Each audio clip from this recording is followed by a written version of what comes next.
bersamamu.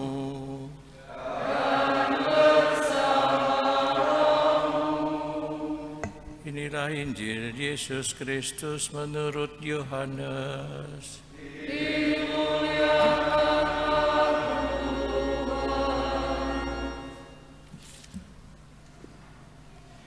Di rumah ibadat di Kafarnaum, orang-orang Yahudi bertengkar antara mereka sendiri dan berkata, bagaimana Yesus ini dapat memberikan dagingnya kepada kita untuk dimakan? Maka kata Yesus kepada mereka, aku berkata kepadamu, sesungguhnya jikalau kamu tidak makan daging anak manusia dan minum darahnya, kamu tidak mempunyai hidup di dalam dirimu. Barang siapa makan dagingku dan minum darahku, ia mempunyai hidup yang kekal, dan aku akan membangkitkan dia pada akhir zaman. Sebab dagingku adalah benar-benar makanan, dan darahku adalah benar-benar minuman.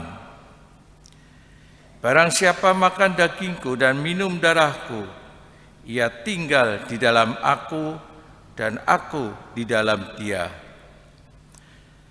Sama seperti Bapa yang hidup mengutus aku, dan aku hidup oleh Bapa, demikian juga barang siapa memakan aku akan hidup oleh aku. Akulah roti yang telah turun dari surga, bukan roti seperti yang dimakan nenek moyangmu, dan mereka telah mati. Barang siapa makan roti ini, ia akan hidup selama-lamanya. Semuanya ini dikatakan Yesus di Kafarnaum ketika ia mengajar di rumah ibadat. Demikianlah sabda Tuhan.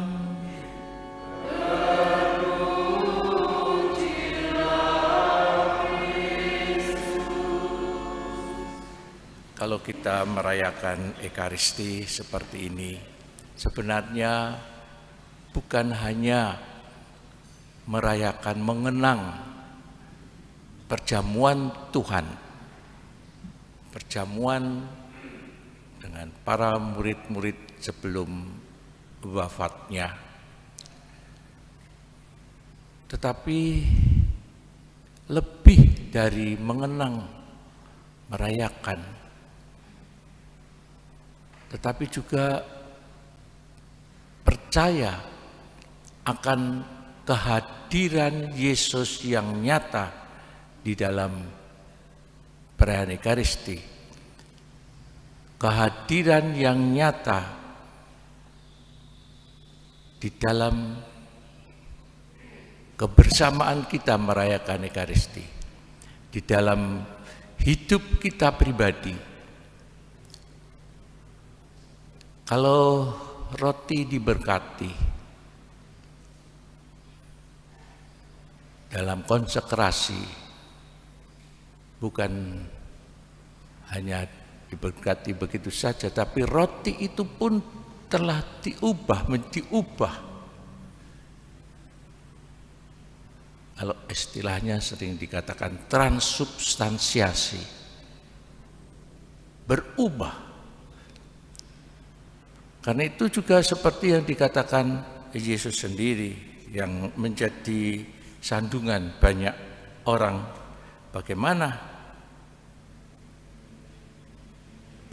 Yesus ini dapat memberikan dagingnya kepada kita untuk dimakan? Aku berkata kepadamu, sesungguhnya jikalau kamu tidak makan daging anak manusia dan minum darahnya, kamu tidak mempunyai hidup di dalam dirimu. Sungguh-sungguh menjadi tubuh dan darah Yesus.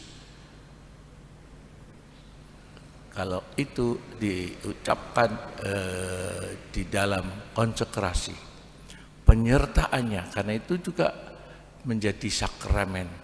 Allah hadir betul-betul, Yesus hadir betul-betul dan menjadi kehidupan kita.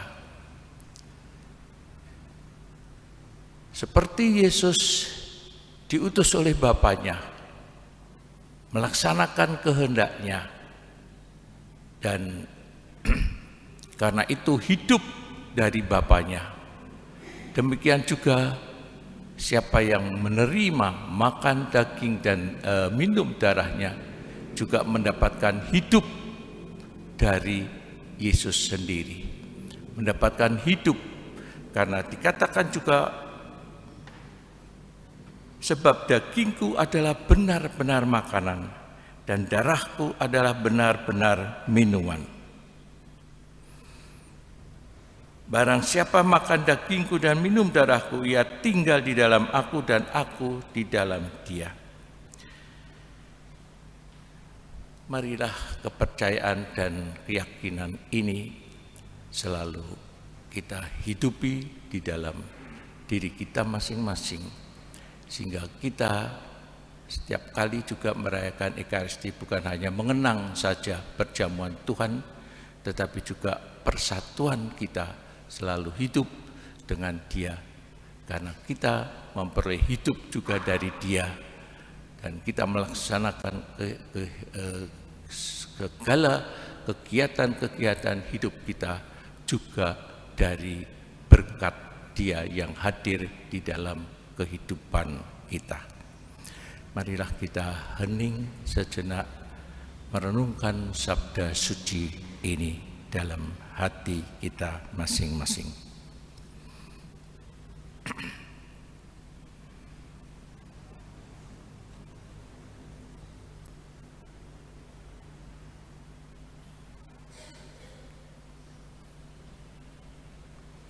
Kemuliaan kepada Bapa dan Putra dan Roh Kudus.